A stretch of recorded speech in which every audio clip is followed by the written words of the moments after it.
রাজ্যের প্রথম বিজেপি সরকারের ঘোষণা মতোই সোমবার 1 জুন থেকে রাজ্যে চালু হলো মহিলাদের জন্য ফ্রি বাস পরিষেবা। সরকারি বাসে যাতায়াতের জন্য মহিলাদের দিতে হবে না বাস ভাড়া। স্বভাবতই সোমবার 1 জুন সারা রাজ্যের সাথে মালদায় মহিলাদের জন্য সরকারি বাসে নিখরচায় যাতায়াত ব্যবস্থা চালু হওয়ায় চওড়া হাসি ফুটল মহিলাদের মুখে।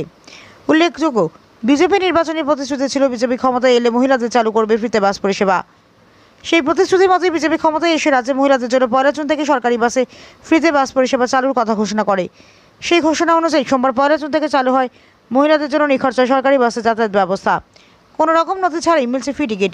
বাসে উঠলেই কন্ডাক্টর হাতে তুলে দিচ্ছেন গন্তব্যে পৌঁছানোর টিকিট। একই সঙ্গে যাত্রীদের সচেতন করা হচ্ছে ভবিষ্যতে নিখরচায় যাতায়াতের জন্য প্রশাসনের কাছে সংগ্রহ করতে হবে পিঙ্ক কার্ড।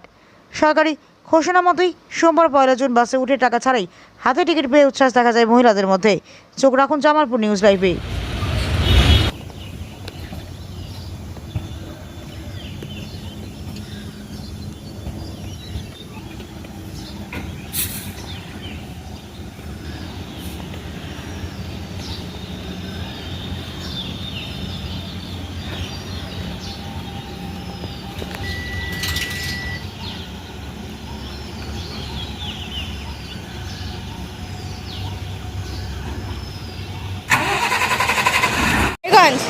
রায়গঞ্জে যাচ্ছি আজকে থেকে।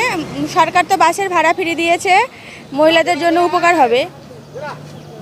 হ্যাঁ, মহিলাদের জন্য উপকার হবে।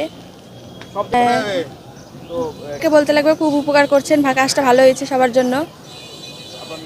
আমার নাম গৌরী পাল, বাড়ি হচ্ছে আমার রায়গঞ্জে। ইসলামপুর। প্রতিদিন যান নাকি? না, প্রতিদিন যাই না, উইকলি যাই আর কি। এখানে দেখলাম ভালোই জিরো টিকিট দিচ্ছে। হ্যাঁ, সরকার ভালোই ব্যবস্থা করেছে। মহিলা ওমেন এমপাওয়ারমেন্ট। কি বলবেন? সরকারকে ধন্যবাদ, মেয়েদের জন্য ব্যবস্থা করেছে। হ্যাঁ, রাজ্যের আমাদের সিএম যিনি, সেই শুভেন্দু অধিকারীকে আমাদের ধন্যবাদ আমাদের মেয়েদের তরফ থেকে। এটা কি? হ্যাঁ, উপকৃত তো অবশ্যই হলো। আপনার নাম? মৌসুমী দত্ত। এখন আমি বালুঘাট যাচ্ছি। এসে কি দেখলেন এখানে? কি দেখতে পাচ্ছি যে আমাকে ফ্রিতে টিকিটটা দেওয়া হয়েছে। সরকার যে আমাদের জন্য ফ্রি টিকিটের ব্যবস্থা করেছে, তার জন্য সরকারকে অনেক ধন্যবাদ।